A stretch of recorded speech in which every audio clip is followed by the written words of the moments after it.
So today's the day that I'm going to actually plant this wildflower seed in this patch that's prepared.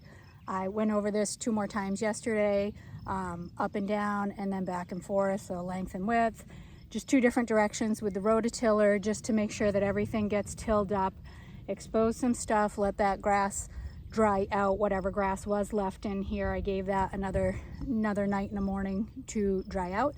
So it's looking pretty good. The soil is nice and loose and aerated. You know, everything's pretty dead here. So I think we're in good shape.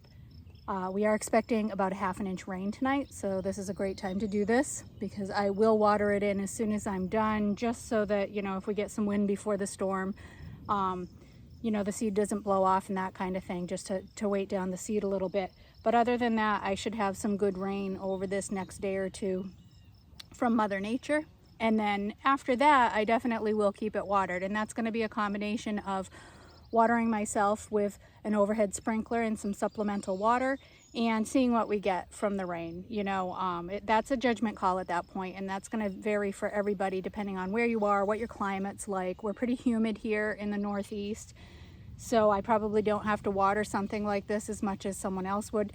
But for the first, say, month or so, I probably am going to be watering this every 2 to 4-ish days. Again, that depends on what the weather decides to do this year.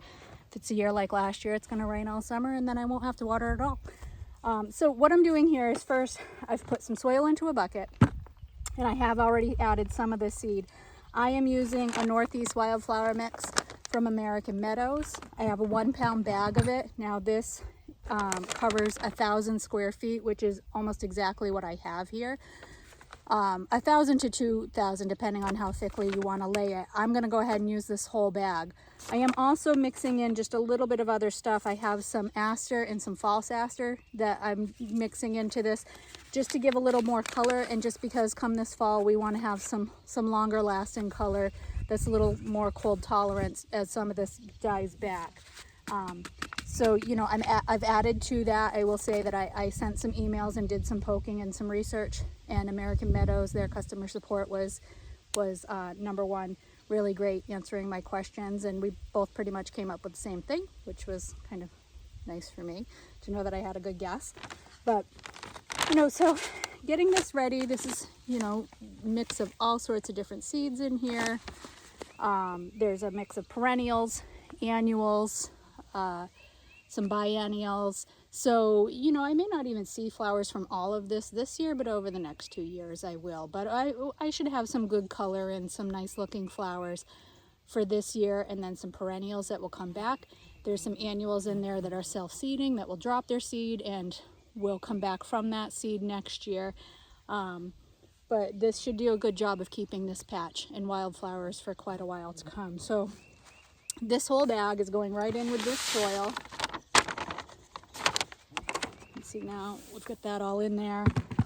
And then I'm also adding to it some zinnia. This is a 1/4 pound bag.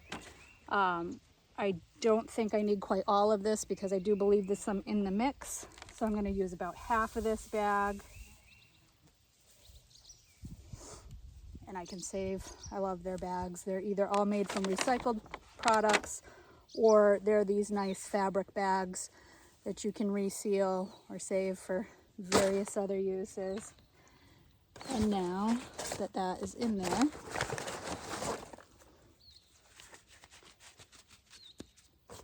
I'm just going to mix this through so that it's all evenly mixed and distributed. With the soil, the soil's there, you know, the seed is all different size and some of it is tiny, really tiny. So the soil helps you give something to grab and something to spread, and it gets a more even distribution. Soil or sand, if you're using a spreader, I do have a grass, like a seed spreader, but it doesn't work well with the soil mix. It works well with a sand mix, but I don't have sand and I didn't really want to bother to go out and get any. So I'm going to spread this by hand today. So that's that. We've just got soil mixed in sand. Now before I spread this, I'm actually going to split it into 2. Roughly equal, about half in one bucket, half in the other.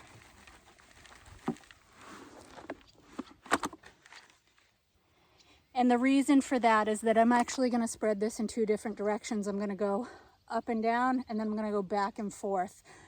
That just makes sure, helps ensure that we get a little bit better coverage on it, that it's covered in all directions, and kind of hedges your bets to kind of cover in the bare spots that you might miss if you're just going in lines. So yeah, I'm going to set this bucket aside, and I'm going to start with my up and down.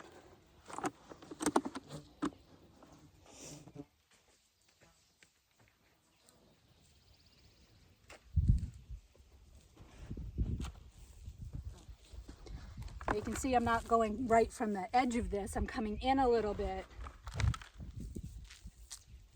because, you know, we're spreading an area. We don't want to just do lines. This isn't rows. This is a whole area.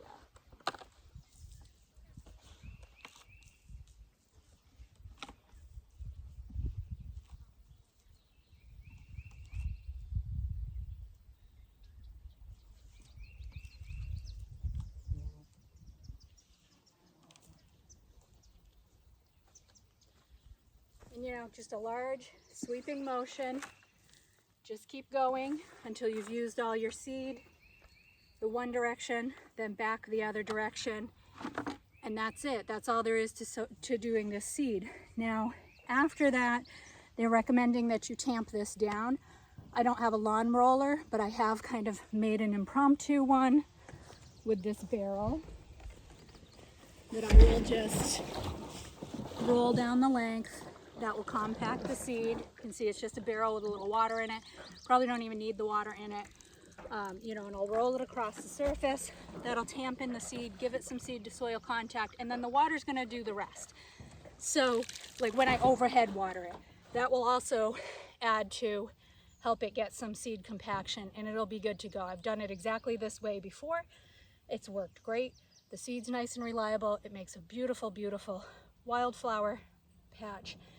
And, you know, it's as easy as that. And I gotta say that I was really, you know, expected to love this patch when I did it before, but I was surprised how much I loved it. The bees and the butterflies and the hummingbirds that come in, it's just a really neat thing, pretty incredible. So this is all there is to it. I hope you'll run with it and plant a patch of your own and enjoy.